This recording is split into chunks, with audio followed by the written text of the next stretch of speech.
기뻐하는 분들은 요한복음 21장 1절에서 14절 말씀을 찾으시기 바랍니다.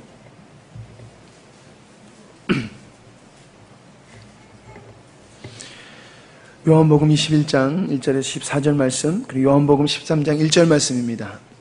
요한복음 13장 1절 말씀 제가 읽도록 하겠습니다. 유월절 전에 예수께서 자기가 세상을 떠나 아버지께로 돌아가실 때가 이른 줄 아시고 세상에 있는 자기 사람들을 사랑하시되 끝까지 사랑하시니라. 아멘. 요한복음 21장 1절에서 14절 말씀 교독하도록 하겠습니다. 그 후에 예수께서 디베랴 호수에서 또 자기 제자들에게 자기를 나타내셨으니 나타내신 일은 이러하니라.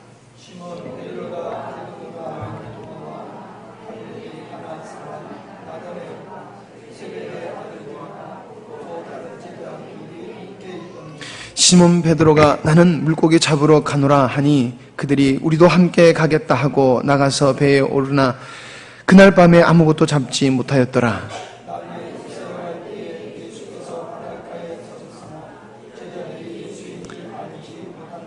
예수께서 이르시되 얘들아 너희에게 고기가 있느냐 대답하되 없나이다.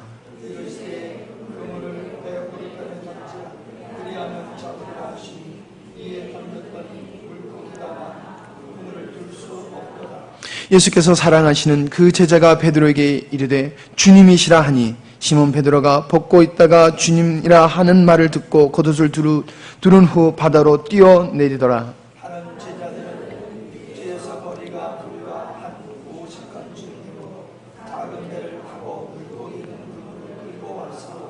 육지에 올라와 보니 숯불이 있는데 그 위에 생선이 놓였고 떡도 있더라.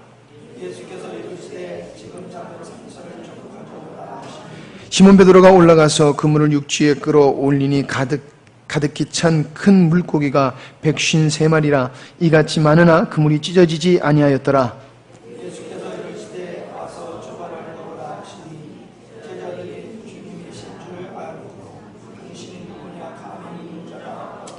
예수께서 가셔서 떡을 가져다가 그들에게 주시고 생선도 그와 같이 하시니라.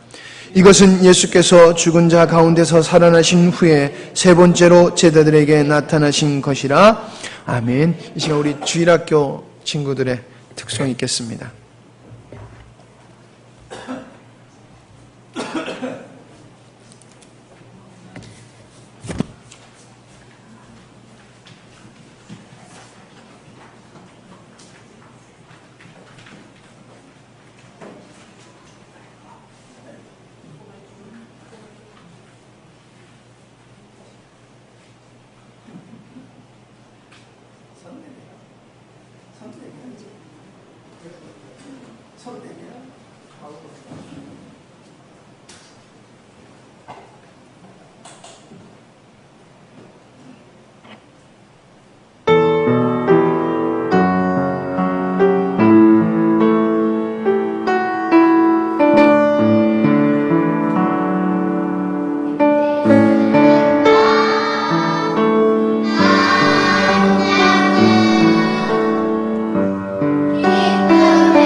수고했어요.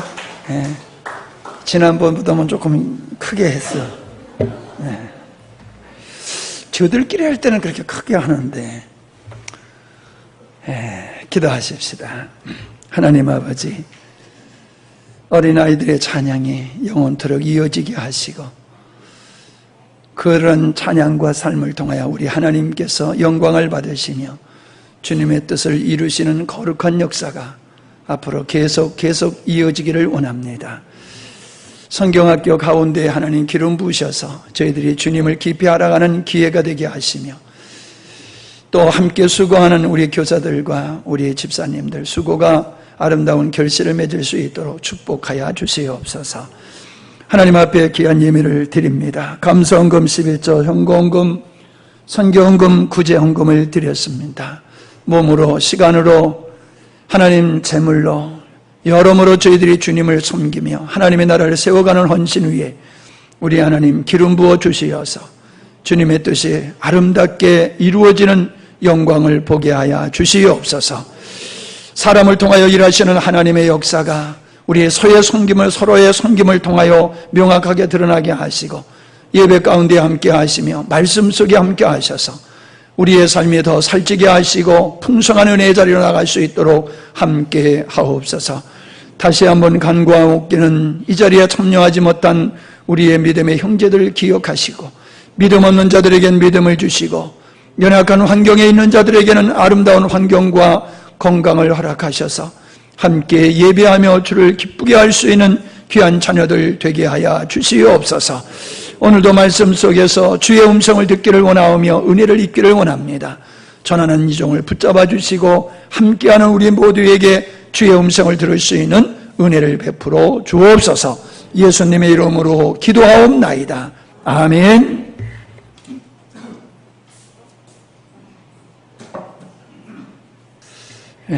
주일학교, 성경학교 수고하시고 계십니다. 계속 기도해 주시고요. 내일 손양원 목사님 애양원의 아이들 방문하는데 잘 다녀올 수 있도록 기도해 주시기를 바랍니다. 이제 찬양의 밤이 얼마 안 남았습니다. 우리끼리만 모여서 하면 별 의미가 없지요. 주변의 전도 대상자들, 또 이웃, 교회에서 신앙생활 하시는 분들 초청하셔서 함께 은혜의 시간을 보낼 수 있도록 하시면 고맙겠습니다. 더워도 이제 더위가 꺾여가는 것 같아요. 우리의 믿음의 열심을 좀 내는 계기가 있으면 좋겠습니다. 다른 광고 있습니까? 자, 오늘 말씀의 제목은 끝까지 사랑하심, 끝까지 사랑하심입니다. 지난 시간에는 마리아의 헌신을 복음이 전파되는 곳에서 기념하라 하신 말씀을 우리가 나눴습니다. 우리가 하나님을 믿는다라고 하는 것은 예수님을 믿고 천국 가는 것이 전부가 아니라는 거지요. 우리는 예수님을 믿는 목적이 천국 가기 위해가 아니라 창조주이시며 우리의 사랑이신 주님을 사랑하며 그분과의 아름다운 사랑의 관계를 갖고 살다 보니까 천국까지 가게 된다는 거지요. 우리의 삶에는요, 삶의 동력이 있어요, 사람마다. 근데 안 믿는 사람의 삶의 동력과 믿는 사람의 삶의 동력은 다릅니다. 안 믿는 사람의 삶의 동력은 한마디로 얘기하면 자기 사랑에 있습니다. 자기 목적을 이루고 자기 꿈을 이루는 데에 그게 동력이 되기도 하지요. 어떤 사람은 정욕에 의해서 살아가는 사람이 있어요. 어떤 사람은 명예욕에 의해서 살아가는 사람이 있어요. 1등 하려고, 출세 보려고, 무언가 이뤄보는 것에, 어떤 취미에, 그런 것들이 사람들에게 삶의 동력이 되어서 열심히 살아가는 그런 모습을 볼 수 있습니다. 이런 모습 속에는 어떤 거는 잘못된 동기도 있지만은 어떤 것은 상당히 우리에게 도움을 주는 그런 동기도 있지요. 그래서 꿈이 우리의 삶을 만든다는 얘기를 합니다만은 우리 그리스도인들은 좀 차원이 다릅니다. 우리 그리스도인의 삶의 동력은 하나님의 사랑입니다. 사랑이 동력이 되어서 살아가는 삶에는요, 지침이 없어요. 피곤하지 않습니다. 낭망하지 않습니다. 포기하지 않습니다.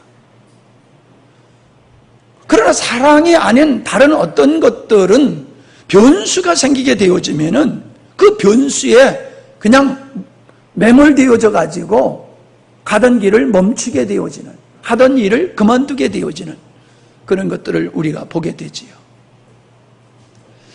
그러나 하나님의 사랑을 내가 받고 하나님의 사랑을 깨달은 자는 그 하나님의 사랑이 그의 삶 속에 동력이 되어지는 거예요.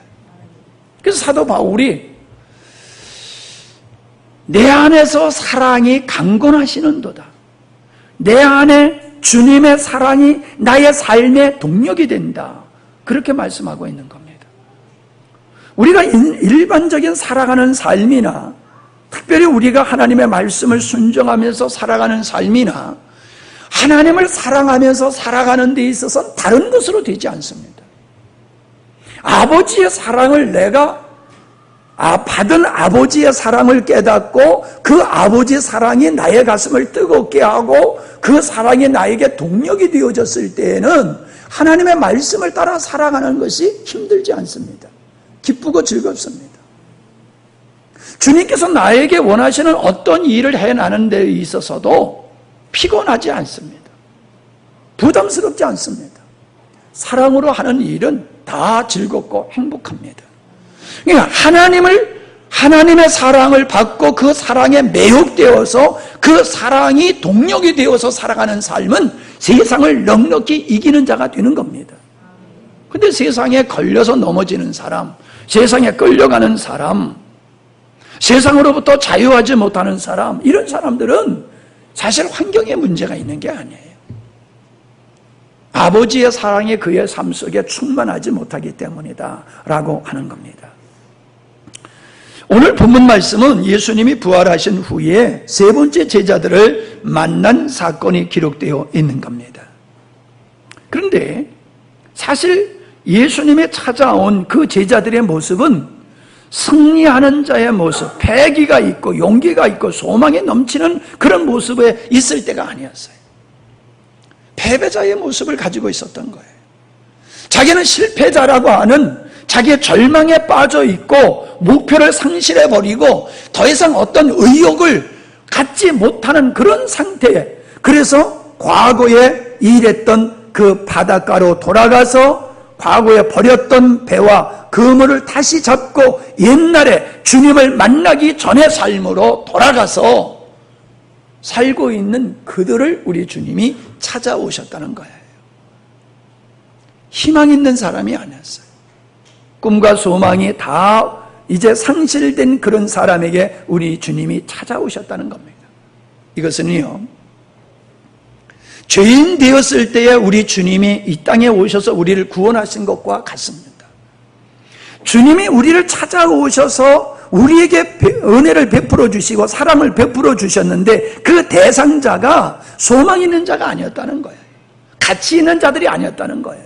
보잘것없는 자, 소망 없는 자, 그런 자들을 주님은 사랑의 대상으로 삼으시고 구원하셨던 것과 같이 오늘도 예수님의 그 특별한 사랑을 받았음에도 불구하고, 그리고 예수님이 부활하신 그 예수님을 만났음에도 불구하고 새로운 소망과 비전이 없는 그 좌절과 낙담 가운데 있는 이러한 제자들을 우리 주님이 찾아오셨다라고 하는 것입니다.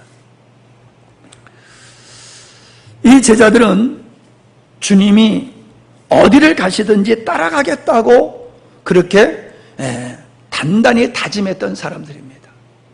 그런데 예수님이 십자가를 지시게 되자 자기 살겠다고 예수님 십자가에 던져버리고 다 도망갔던 사람들입니다. 예수님을 쫓다가 떠났던 군중들이나 예수님을 십자가에 못 박도록 은삼심에 팔아버린 유다나 사실은 다를 바가 없는 거지요.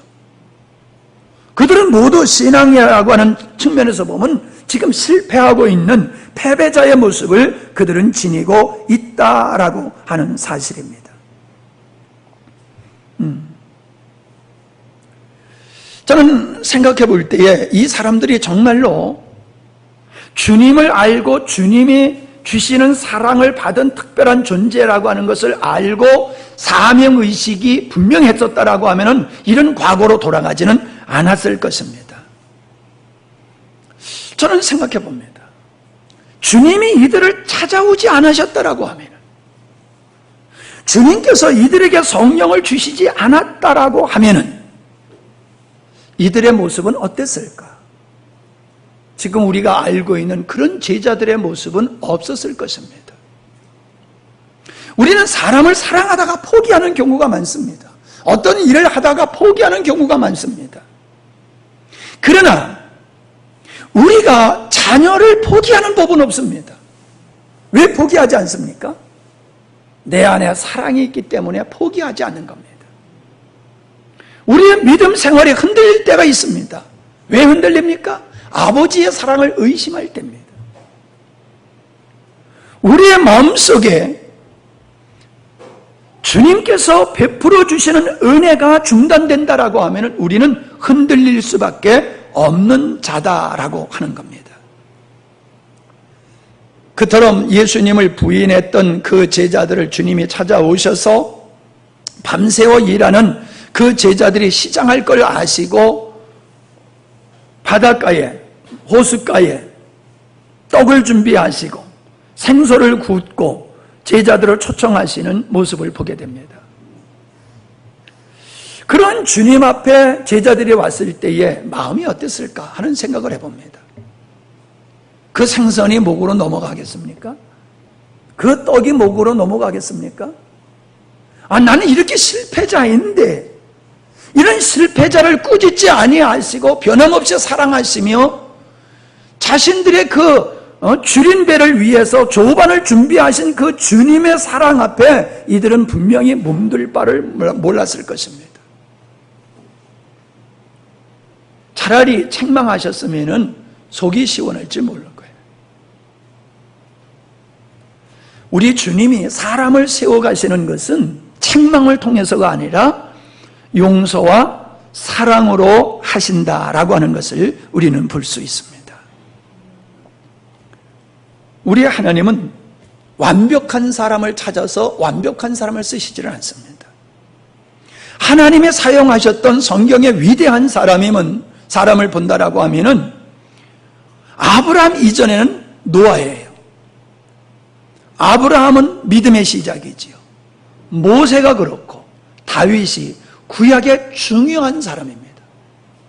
그들에 관한 이야기가 구약에 대부분 기록되어 있는 겁니다. 그냥 그분들에 대한 이야기가 많이 기록됐다고 하는 것은 그분들이 그렇게 중요한 사람이라는 거예요. 그런데 이분들은 어떻습니까? 다 실패를 경험한 사람들이라는 겁니다. 노아도 실패를 했고 아브라함도 실패를 했었고 모세도 실패를 했고 다윗도 실패를 경험한 사람입니다. 실패했다고 우리 주님 버리지 않으셨습니다. 그를 사랑하기로 작정하신 이후로 주님의 마음은 바뀌어지지 않았습니다. 그들이 주님을 실망시켰지만은 주님은 그들을 버리지 아니하시고 끝까지 사랑하심으로 선택하신 아버지의 목적을 이루는 일꾼들이 되었다는 것입니다. 지금 우리는 그 사건을 보고 있는 겁니다. 제자들은 주님을 그렇게 실망시켰음에도 불구하고 우리 주님은 그 제자들에게 실망하지 아니하시고 변함없이 그들을 사랑하고 계시다는 사실입니다. 이것은 제자들을 향한 것만이 아닙니다. 그건 곧 우리를 향한 동일한 주님의 마음임을 우리는 기억해야 될 줄로 믿습니다. 우리 한국교회가 자랑하고 참 큰 어른이라고 하셨던 분이 한경직 목사님입니다. 근데 그분도 엄청난 실수를 하고 실패를 했던 분입니다. 그게 바로 신사참배를 한 겁니다. 그런 신사참배를 했던 그분이 하나님을 봤을 때 너는 우상 앞에 저런 놈이야. 그리고 버리셨느냐? 버리지 않으셨어요. 그분이 자기의 행위를 회개하고 주님 앞에 돌아왔을 때에 주님은 그분을 향하신 사랑의 변함이 없었고 훌륭한 목회자로 귀한 사역을 마치셨음을 우리는 볼 수 있습니다. 우리는 실패한 경험이 있지만은 희망을 우리는 가질 수밖에 없습니다. 그건 더 이상 우리가 넘어지지 않는다는 어떠한 보장이 있는 게 아닙니다. 또 넘어질 수도 있지만은 분명한 것은 아버지의 사랑, 나를 지금 사랑한 아버지의 사랑이 바꿔지지 않는다는 거예요. 변화되지 않는다는 거예요. 그것 때문에 우리는 실패해도 좌절하거나 낭망하지를 않는다는 것입니다. 우리가 잘 아는 대로 구원이라고 하는 것은 하나님의 일방적 사랑에 의해서 이루어진 것이기 때문에 우리의 어떠한 행위가 이미 받은 우리의 사랑에 어떤 영향력을 미치지를 못한다라고 하는 겁니다. 주님은 우리를 구원하신 후에 우리에게 완벽함을 요구하시지를 않습니다. 우리는 지속적인 하나님의 은혜가 필요한 존재임을 우리 주님이 아십니다. 우리가 구원받았다고 해서 더 이상 세상에 미혹받지 아니하고 더 이상 우리가 완벽하게 살 수 있는 능력 또한 우리에게 있는 것이 아니라는 겁니다. 우리가 그렇게 살아갈 수 있는 것은 우리를 구원하신 그분 때문에 가능한 것이지 우리 스스로 우리들에게 그러한 능력이 있는 것은 아니다 하는 것입니다. 아멘. 그러므로 우리는 우리의 신뢰를 해서는 안 됩니다. 구원받았다고 우리 자신을 신뢰하면 100번 넘어질 수밖에 없습니다. 구원받았으나 이 구원이 하나님의 사랑과 은혜로 되어진 것 같이 앞으로 구원받은 자 나의 삶도 하나님의 은혜가 아니라고 하면 안 된다라고 하는 것을 깨닫고 전적으로 주님을 신뢰하는 믿음이 생명이며 능력이신 주님으로 살게 되는 삶이 되는 줄로 믿습니다. 그러므로 우리는 우리의 자신을 향해서도 뿐만 아니라 남을 향하여서도 우리는 헛된 기대를 가져서는 안 됩니다. 우리는 더 가까운 사람일수록 기대가 큽니다. 사랑하는 사람일수록 기대가 큽니다. 제가 여러분들에게 기대가 다른 교회 성도들보다 기대가 얼마나 큰지 몰라요. 아시는가 모르겠어요. 그래서 제가 실망도 더 합니다. 네. 다른 사람 뭐 잘못해도 전 실망 안 해요. 근데 여러분이 잘못하고 오늘 안 나온 사람이에요. 신경이 얼마나 써지는지 몰라요. 가까운 사람, 사랑하는 사람한테 우리는 그렇게 마음을 쓸 수밖에 없는데 그거 내려놓자는 거예요. 왜? 나도 그럴 뿐만 아니라 너도 하나님의 은혜 가운데 있지 아니하면 넘어질 수밖에 없어요. 그래서 넘어짐, 나의 넘어짐이나 너의 넘어짐과 나의 연약함과 너의 연약함을 보고 우리가 그거 바꿔라, 새로워져라고 외칠 필요가 없습니다. 안 되는 거예요. 그러므로 우리는 어떻게 해야 됩니까? 주님을 의지해야 되는 거예요. 주님을 앞에 우리가 주님께로 가야 되는 거예요. 주님의 은혜가 아니면 안 된다라고 하는 그 절박한 마음으로 주님께 붙어 있어야 될 줄로 믿습니다. 아무리 신앙 체험을 하고 아무리 많은 신학을 했다 할지라도 주님의 사랑에 붙잡힌 바 되지 아니하면은 우리는 옛사람으로 돌아갈 수밖에 없고 흔들릴 수밖에 없다는 거예요. 아버지의 사랑에 붙들려 있어야 돼요.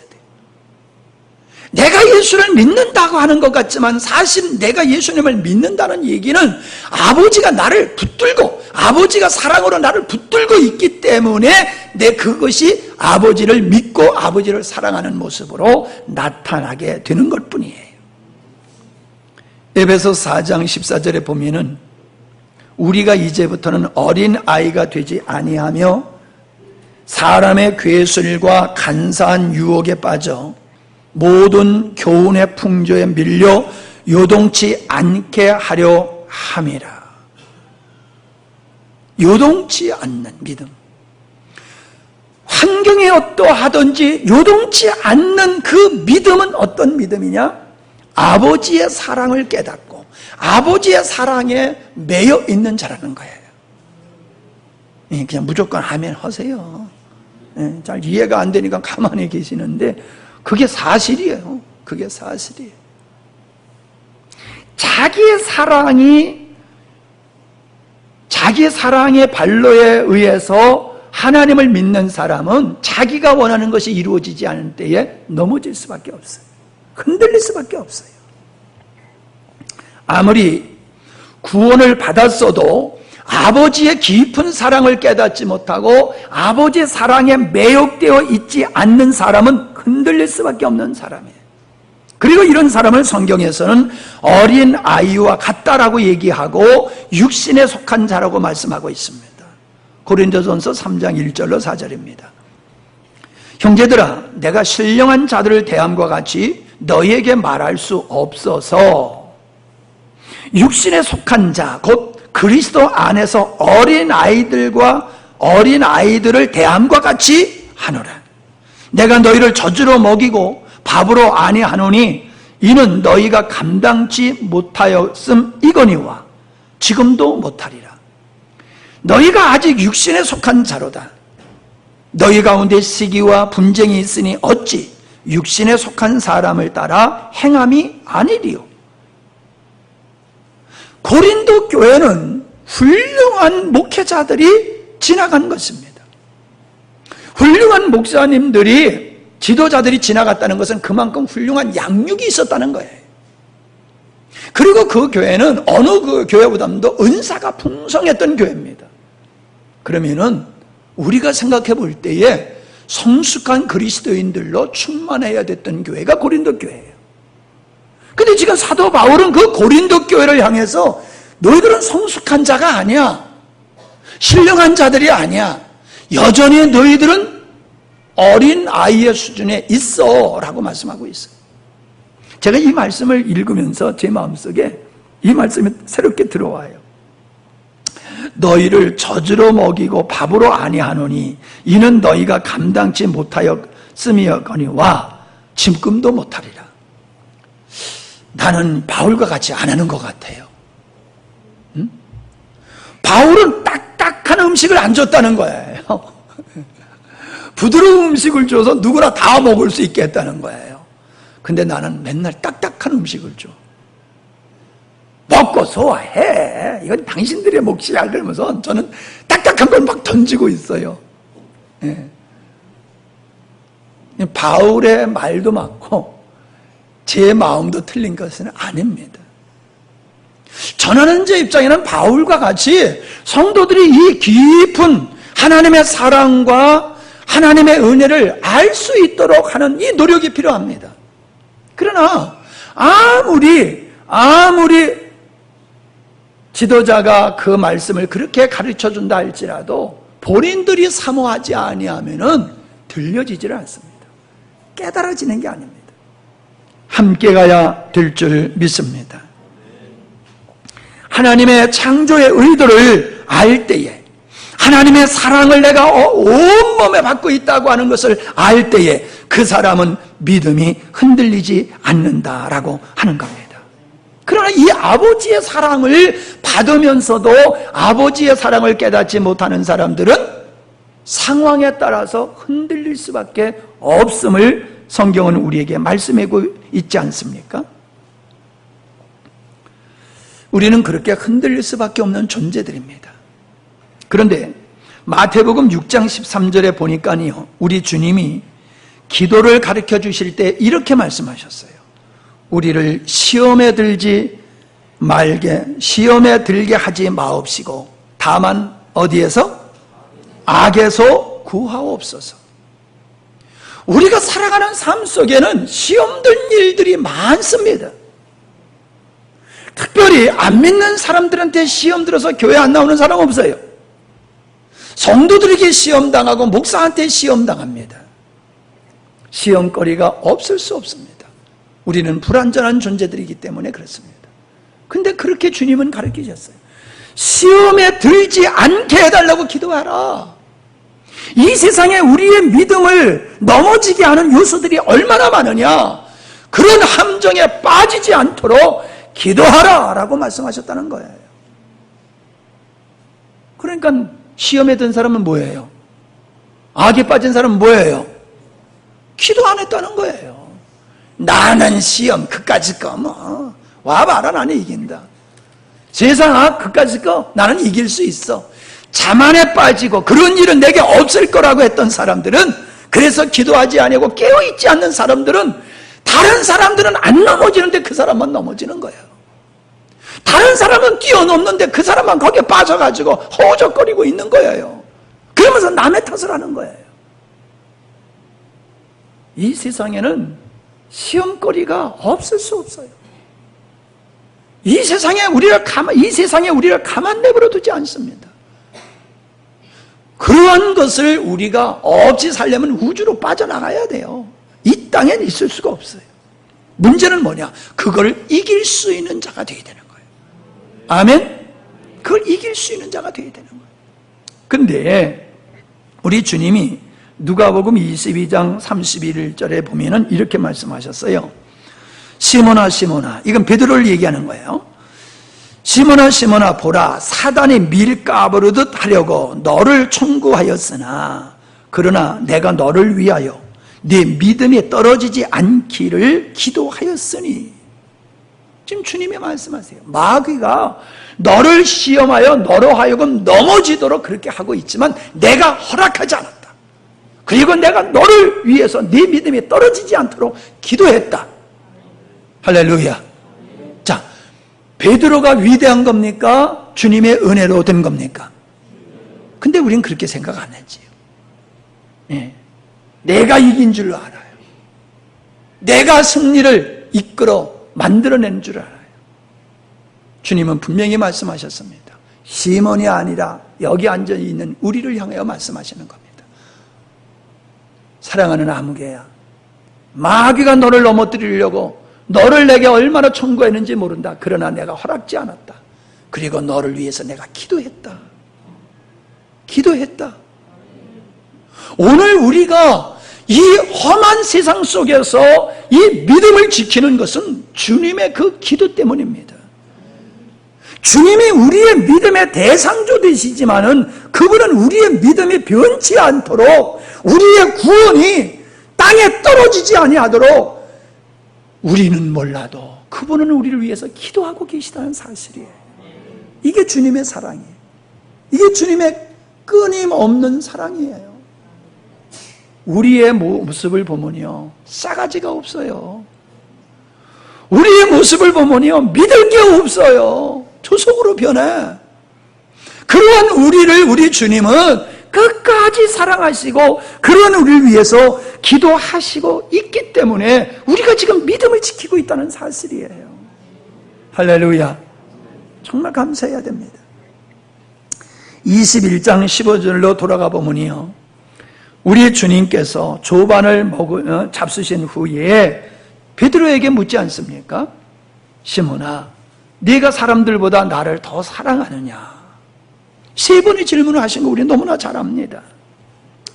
주님은 과거에 네가 나에게 어떤 고백을 했니? 그거 묻지 않으셨습니다. 과거에 네가 나를 향해서 행한 행동이 뭐냐? 그거 묻지 않으셨습니다. 왜요? 그건 부끄러운 겁니다. 그건 생각하기도 싫은 겁니다. 주님은 그 생각하기도 싫은 과거를 묻지 아니하시고 현재를 물으십니다. 주님은 베드로에게 네가 장차 나를 위해서 어떻게 할 거냐라고 하는 각오를 묻지도 않으셨어요. 지금을 물으셨어요. 지금, 현재. 여러분, 우리의 인생은 현재밖에 없어요. 과거는 다 지나가 버렸지요. 미래는 와야지 내 거예요. 인생은 오늘밖에 없어요. 현재밖에 없는 겁니다. 그래서 주님이 묻는 거예요. 네가 지금 현재 네가 나를 사랑하느냐? 나는 과거를 묻지 않는다. 과거가 우리가 성공했다고 해서 오늘과 내일을 성공을 보장하는 요소가 되지는 않습니다. 또 과거에 우리가 실패했다고 해서 그 실패 때문에 오늘을 실패하게 되는 것은 또 아닙니다. 과거는 과거예요. 오늘 내가 주님 앞에서 어떤 자세로 살아가느냐라고 하는 것이 오늘의 나의 모습을 결정짓는 요소라는 것이거든요. 주님은 과거의 우리의 전력을 보시고 우리를 대하지 아니하시고 오늘 내가 주님의 사랑에 매혹되어 주님을 사랑하고 나갈 때에 하나님은 그를 통하여 거룩한 역사를 이루심을 믿습니다. 하나님의 사랑은 변함이 없지만은 문제가 뭐냐 하면은 그 하나님의 변함없는 사랑을 우리가 빗바라게 해서는 안 된다는 거예요. 하나님의 사랑에 헛되게 하는 삶을 살면 안 된다는 거예요. 하나님의 사랑은 변함없지만은 우리가 그 하나님의 사랑을 헛되이 여기고 헛되이 살면은 그 하나님의 사랑이 헛된 것이 돼버리고 만다는 거예요. 오늘 많은 사람들이 하나님의 사랑을 얘기하면은 별로 감동을 못 받습니다. 그냥 이야기로 이해할 뿐이지 그 아버지의 사랑이 내 마음속에 감동적으로 오는 게 아니에요. 예를 들어서 여러분 생각해 보세요. 시집간 딸이 온다라고 했을 때 그 딸을 기다리는 엄마의 마음은 어떻겠어요? 근데 옆집의 아줌마가 저 집이 시집간 딸이 온대 그런 소리를 들었을 때 감정이 어떻겠어요? 똑같겠어요? 아니 그렇게 더워요 지금? 같지 않지요? 같을 수가 없어요. 이웃집 아줌마는 그 딸이 온다고 했을 때 아무것도 준비 안 해요. 그러나 엄마는 딸이 오면은 딸을 위해서 해줄 여러 가지를 다 준비하는 거예요. 집을 나가서 공부하고 있던 아들이 온다라고 하면 그 아들을 오면은 그 아들을 위해서 뭘 해줄까, 만난 걸 해줄까 온통 생각에 그의 마음속에 꽉 찰 거예요. 여러분, 우리에게 있어서 이 감정이 없는 게 문제예요. 하나님을 얘기하고 십자가를 얘기해도 가면 갈수록 우리의 마음속에 그 십자가 하나님의 사랑에 대한 그 짜릿함이 점점 빛을 발하고 있다는 거예요. 이게 문제예요. 문둥병과 같은데 우리는 그거를 조금도 우리는 의식을 안 해요. 큰일 났네. 내 심령이 왜 이렇게 냉랭해지는가? 왜 하나님의 사랑에 대해서 감격이 이렇게 식어지는가? 이거 큰일이다. 이거 큰일이다. 그게 정상적이에요. 근데 뭐 경제가 어렵다 하는 거는 막 그냥 걱정하고 난리고, 뭐 전염병이 돈다고 하면 그거는 걱정하고 난리고 뭐 등등. 그러나 우리가 주님의 사랑에 정말 매이지 못한 우리의 영적인 그 피폐함에 대해서는 우리가 긴장을 안 한다는 거예요. 이게 큰 문제라는 거예요. 이게 우리 신앙의 큰 문제라는 거예요. 그러면서 우리는 아버지의 사랑이 내가 깨닫지 못하고 그 사랑에 충만하지 못한 나에게 책임이 있음을 생각하지 아니하고 아버지 사랑이 뭔가 부족한 것으로 그렇게 탓하고 돌리는 경향이 우리에게 있다는 거예요.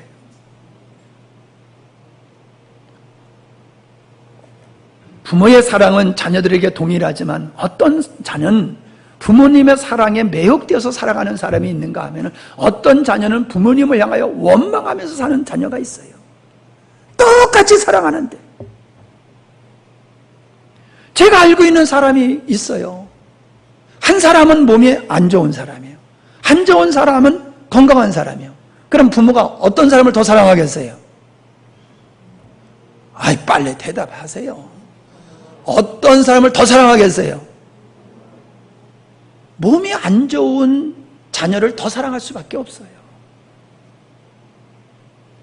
우리가 손가락이 있지만은 다친 손가락이 있어 보세요. 그럼 특별 관리예요. 다친 손가락은 특별 관리예요. 그게 더 사랑해서 그러는 거예요? 연약하기 때문에 마음이 더 갈 수밖에 없는 거예요. 근데 이 다친 손가락이 원망을 해. 깝깝한 거지요. 그러면은 사랑하는 부모도 불행하지만은 본인도 불행한 거예요. 아버지 사랑을 받으면서 그거를 모르고 원만 불평하는 사람, 피차가 불행한 거예요. 똑같아요. 하나님의 사랑을 받고 살아가는 우리들이 그 하나님의 사랑을 모르고 살아가면은 우리는 불행하게 살 수밖에 없다는 겁니다. 마태복음 10장 37절 38절을 보면은 이렇게 말씀하셨어요. 아비나 어미나 아비나 어미를 나보다 더 사랑하는 자는 내게 합당치 아니하고 아들이나 딸을 나보다 더 사랑하는 자도 내게 합당치 아니하고 또 자기 십자가를 지고 나를 쫓지 않는 자도 내게 합당치 아니하니라. 하나님이 사랑하지만은 그 하나님의 사랑을 받는 자로서 합당하지 못한 모습으로 살아가는 사람이 있다는 겁니다. 그게 어린아이 신앙이라는 거예요. 그게 하나님의 사랑을 헛되게 하는 자라는 거예요. 부모를 사랑하고 부모가 자식을 사랑하는 것은 보편적으로 볼 때 당연한 겁니다. 그러나 주님은 이렇게 말씀하십니다. 나보다 혈육을 더 사랑하는 것은 정상적인 게 아니야. 내가 볼 때에 합당한 게 아니야 라고 말씀하고 있어요. 우린 동의하기 힘들지요. 혈육을 사랑하지 말라는 얘기가 아니라 하나님보다 더 사랑하는 게 문제라는 얘기입니다. 왜 혈육을 하나님보다 더 사랑합니까? 자기 사랑으로 살아가는 사람은 그렇게 살 수밖에 없어요. 자기 사랑으로 살아가는 사람은 자기가 사랑하는 것을 주님보다 더 사랑하게 되어 있어요. 주님보다 더 사랑하는 사람의 마음속에는 하나님의 은혜가 들어갈 수가 없어요. 하나님의 은혜가 임하는 사람은 누구냐? 하나님의 은혜를 누리면서 살아갈 수 있는 사람은 누구냐? 하나님을 제일로 사랑하는 사람이에요. 그게 싫어요, 우리들은. 그게 죄성이에요. 내가 나를 사랑하는 거나 내가 사랑하는 대상의 첫째고, 오늘날 사람들은 그것을 지속할 수 있는 은혜를 하나님으로부터 받으려고 들지 하나님을 내 인생의 전부로 삼고 제일로 삼으려고 하지를 않는다라고 하는 겁니다. 주님은 자기 십자가를 지지 않고 주님을 쫓지 않는 자도 합당하지 않다 그랬어요. 성도는 십자가의 도를 알아야 되지만은 십자가의 길을 가야 돼요. 따라합시다. 십자가의 도를 알아야 되지만 십자가의 길을 가야 된다. 십자가의 도를 안다고 해서 그 삶이 복음적인 삶은 아니라는 거예요. 십자가의 도를 깨달았으면 십자가의 길을 가야지만이 그 복음이 실제가 되는데, 복음은 들어서 알고 있으나 십자가의 길을 가지 않는 사람은 실상은 복음을 깨닫지를 못한 사람이다 라고 하는 겁니다. 십자가의 길이 뭡니까? 자기 사랑을 내려놓는 거예요.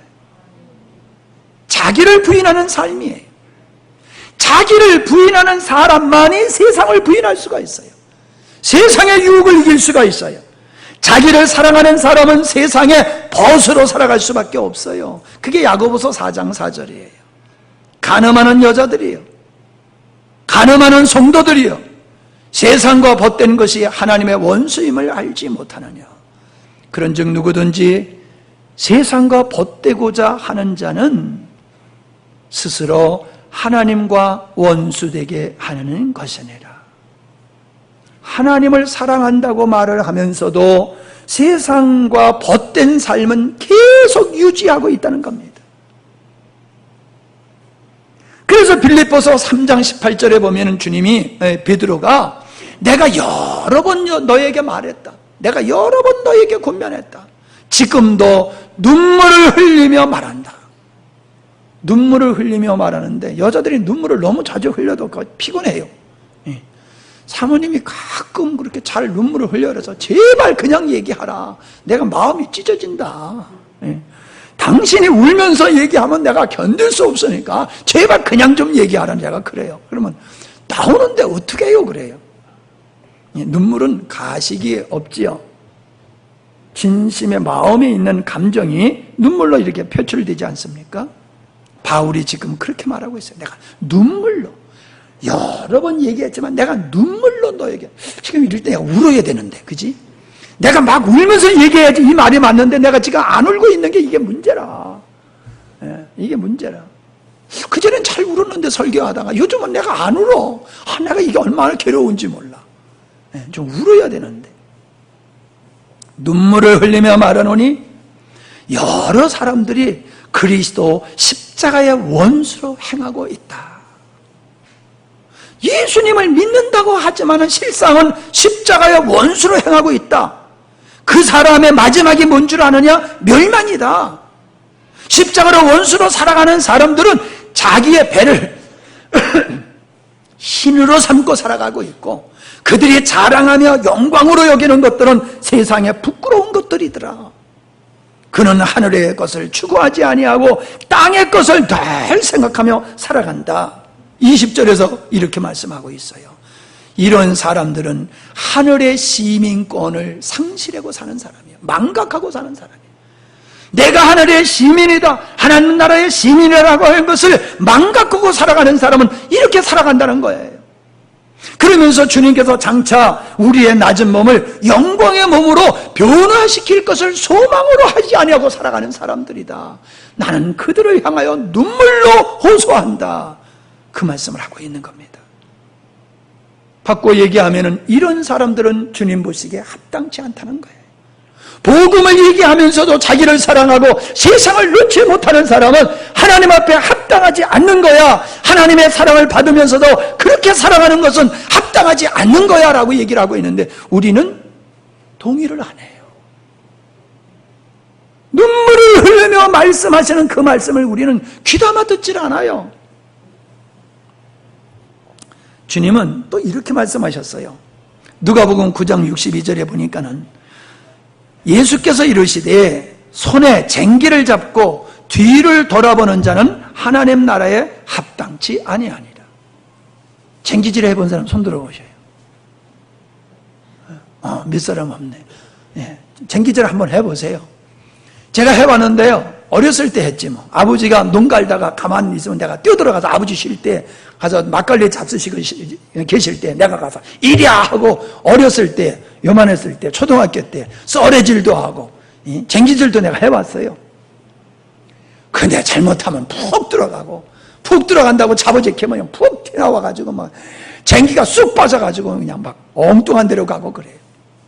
그래서 쟁기의 각도를 딱 잡고 소가 딴 데로 가지 못하도록 잘 보면서 가야지 이게 밭에 잘 갈려요. 신경을 거기다 집중해야 되는데 쟁기질을 하면서 뒤에 돌아보면서 구경하면서 하면은 그 밭이 어떻게 갈리겠냐는 거예요. 우리가 믿음의 생활을 한다라고 하면서 주님만 바라보고 집중하고 가야 되는데, 옛 생활을 자꾸 돌아보게 되면은 그 사람은 주님이 원하는 은혜를 입은 자로서 합당한 신앙생활을 할 수 없다는 거예요. 근데 우리의 마음은 어때요? 세상을 돌아보는 것 없이 어떻게 살아가느냐? 우리는 또 그 논리를 가지고 살잖아요. 왜 우리 믿음이 삐뚤빼뚤합니까? 주님의 사랑에 매여서 주님만 바라보지 않기 때문이다 라고 말하고 있는 겁니다. 복음을 깨달은 것이 전부가 아닙니다. 깨달은 것 말고 깨달았기에, 복음을 깨달았기에 우리는 진리가 아닌 것들을 버려야 되는 겁니다. 복음을 얘기하면서 복음과 대치되는 것들을 그냥 붙들고 있으면 안 됩니다. 왜 안 돼요? 복음은 깨달아지면요, 이 복음이 우리 안에 아닌 것들을 지적합니다. 이거 아니야, 이거 버려. 복음이 그래요. 근데 복음을 깨달았다고 하면서 아닌 것들을 그대로 끌어안고 있어요. 옛 생활에서 전혀 탈피를 안 해요. 새로운 비전과 새로운 꿈과 새로운 사명감이 그에게 안 생겨요. 그냥 오로지 천국 가는 것만이 목적이에요. 이건 복음을 모르는 자의 모습이라는 거예요. 복음을 깨달으면 하던 것을 그만둬야 되고, 그런 것이 있어야 되고, 안 하던 것을 하는 게 있는 게 그게 복음을 깨달은 사람이에요. 제가 볼 때 무서운 사람은요, 나 복음을 안다라고 하면서 이렇게 살아가는 사람입니다. 복음적으로 전혀 살아가지 않으면서 나 복음 들었어, 나 복음 배웠어, 나 그거 잘 알아. 이 사람은요, 소망이 없어요. 내가 복음을 깨달았으면 그 복음이 나를 내면에서 나를 새롭게 하는 변화의 역사가 일어나는 거예요. 그거 없으면 복음을 깨달은 게 아니다라고 하는 겁니다. 디베랴 바다로 돌아갔던 제자들, 배와 그물을 다시 잡은 제자들, 그들이 그것이 그들의 믿음의 실체였다는 겁니다. 한 손에 복음을 들고 한 손에 옛것을 들고 있다라고 하면은 쟁기를 잡고 뒤를 돌아보는 자와 같다라고 하는 겁니다. 우리는 마태복음 13장에서 결실하지 못하는 밭에 대한 말씀을 잘 알고 있습니다. 결실하지 못하는 사람들은 뒤를 돌아보는 자들이라는 겁니다. 이들은 한마디로 얘기하면 합당치 못한 그러한 부분들을 가지고 있었던 사람이에요. 즉, 왜 우리를 구원하셨느냐? 왜 우리를 구원하셨느냐라고 하는 하나님의 구원의 목적과 창조의 목적과 상관없이 살아가는 사람들은 복음이, 말씀이 결실을 할 수 없다라고 하는 겁니다.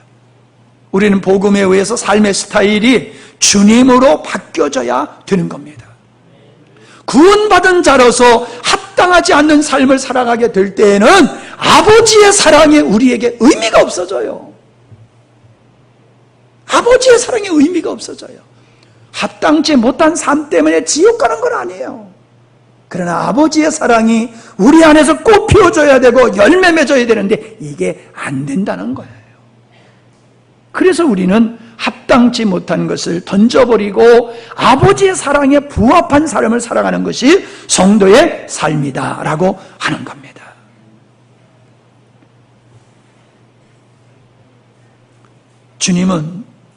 주님의 사랑은 어린아이와 같은 우리를 자라게 하십니다. 그런데 안 자라는 사람이 있어요. 신앙이 자라질 않아요, 도무지. 그 사람은 아버지의 사랑을 깨닫지 못하는 사람입니다. 아버지의 사랑을 깨닫지 못하는 사람은 아무리 물을 줘도 자라지를 않아요. 아무리 물을 줘도. 여러분, 똑같은 선생님한테 똑같은 시간에 똑같은 수업 지도를 받으면서 어떤 사람은 100점짜리 나오고 어떤 사람은 30점짜리 나오는 이유가 어디 있습니까? 여러분, 우리의 신앙이 하나님의 사랑을 깨닫고자 하는 그 갈망이 여러분의 마음속에 있는지를 제가 묻고 싶어요. 제가 여름 성회를 통해서 그리고 성회를 마치면서 근래에 지금 계속 아버지 사랑을 얘기하고 있습니다. 앞으로도 제가 그 설교를 계속 하려고 그래요. 근데 문제는 뭐냐 하면은 정말로 내가 아버지 사랑을 깨닫고 그 아버지 사랑에 의해서 살려고 하는 마음이 우리에게 생기느냐는 거예요. 그리고 그걸 부르짖고 있냐는 거예요. 아버지, 나 아버지 사랑 깨닫고 싶어요. 나 아버지 사랑으로 충만하고 싶어요. 나 아버지 사랑으로 살고 싶어요. 아버지 사랑을 나에게 보여주세요. 알게 해주세요. 깨닫게 하세요. 거기에 묶이게 해주세요. 그런 갈망이 우리에게 있냐는 거예요. 그거 없으면 아무리 아버지 사랑에 대한 설교를 들어도 아버지 사랑과 상관없는 사람이에요. 여러분이 더위를 식히기 위해서 시원한 곳을 찾아가고 시원한 수박을 먹고 시원한 걸 마시듯이 내가 아버지 사랑을 깨닫고자 하는 그 어떠함이 여러분 개개인마다 있어야 된다는 거예요. 그게 저절로 알아지는 게 아니라는 거예요. 근데 그 아버지 사랑을 추구를 안 해요, 사람들이. 아버지 사랑을 알려고 들지를 않아요. 왜? 아버지 사랑이 필요 없어. 정말로 내가 아버지 뜻대로 살려고 하는 마음이 있다라고 하면요, 아버지 사랑이 얼마나 목마른지 몰라요. 아버지 사랑이면 안 돼. 아버지 사랑 없으면 안 돼. 아버지 사랑만이 내가 나의 사명을 감당하고 내 길을 갈 수 있어. 아버지 사랑 없으면 안 돼. 이걸 아는 사람은요, 아버지 사랑에 목을 매는 거예요. 그때의 아버지 사랑이 열려지게 되고 아버지 사랑이 내 안에서 실제가 되어지고 그 아버지의 사랑으로 세상을 넉넉히 이기게 되는 줄로 믿습니다. 아버지의 사랑은 문제가 없어요. 문제는 우리 안에 아버지 사랑이 깨닫는 것이 충만하지 못하다라는 사실입니다. 말씀을 마치겠습니다. 우리가 실패해도 주님은 우리를 사랑하십니다. 주님의 사랑은 변함없습니다. 문제는 우리에게 있습니다. 아버지의 사랑 앞에 합당한 삶을 추구하는 여러분 되시기를 바랍니다. 기도하십니다. 세상 사람들이 살아가는 삶의 동력과 하나님의 백성들이 살아가는 삶의 동력은 다른 것을 살펴보았습니다. 하나님의 사람이 우리를 하나님의 사람으로 만들고 하나님의 사랑이 하나님의 사람의 삶을 만들어가는 것을 깨달았습니다. 하나님의 사랑이 없는 사람은 하나님의 사랑이 아닙니다. 우리에게 필요한 것은 다른 것이 아니라 이미 우리에게 베풀어 주신 아버지의 사랑을 온전히 깨닫고 그 아버지의 사랑이 우리의 삶의 동력이 되어지는 길을 걷는 것임을 믿습니다. 이제 우리로 하여금 아버지의 사랑에 대한 목마름이 증가되게 하시고 깊은 아버지의 사랑에 의해서 사랑하는 저희들이 되게 하여 주시옵소서. 예수님의 이름으로 기도하옵나이다. 아멘. 이 얘기를 설교 시간에 하려고 그랬는데다가 빼져먹었는데 이걸 할게요. 자, 어떤 사안을 보면요 느낌이 다 달라요. 깊이를 ABC로 말한다고 하면은 어떤 사람은 A만큼 느끼고 어떤 사람은 B만큼 느끼고 어떤 사람은 C만큼 느끼고 그 느낌이 달라져요. 아버지의 사랑이 그래요. 아버지의 사랑을 온전히 깨달아야 되는데 아버지의 사랑을 D급으로 내가 이해하고 있으면은 아버지의 사랑이 우리에게 능력이 되지 않습니다. 또 설교도 마찬가지예요. 목사님의 설교하는 것을 의도대로 깨달아야 되는데 그걸 자기식으로 들어서 A를 B로 듣거나 A를 C로 들으면은 내용이 제대로 의도가 전달되지를 않는 겁니다. 이걸 빼먹어서 중요한 얘기라. 다 같이 일어나